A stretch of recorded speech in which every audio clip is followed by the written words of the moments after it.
Alright, welcome to another lesson. We will be working on today F Major Pentatonic scale is a scale for today.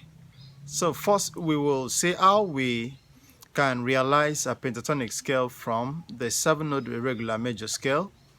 Then we see how we can play this pentatonic scale and also possibly work on some few technical exercises that you can get started with. So to realize a major pentatonic scale, a very quick way to get this done is doing away with the 4th degree and also the 7th degree of this scale.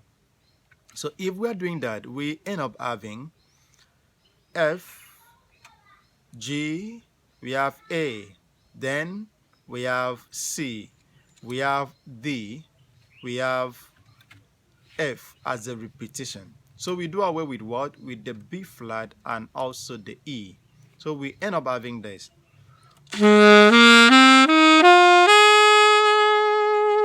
As our F major pentatonic scale.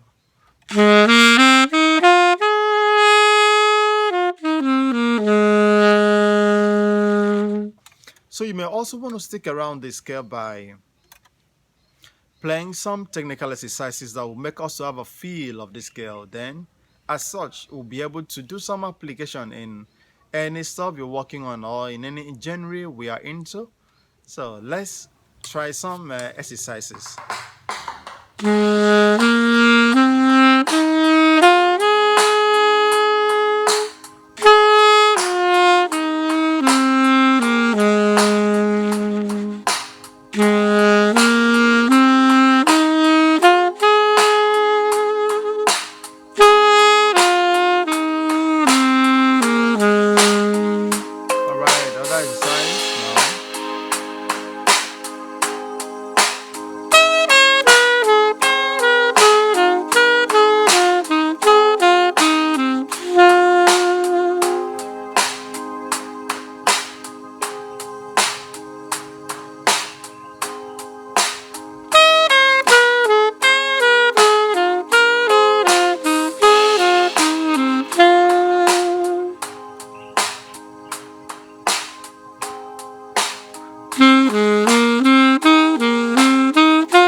Alright, that's the size of the lesson for today. Take your time, practice these exercises, then you'll be fine. Please do well to subscribe to this channel if you've not done that. Happy shading.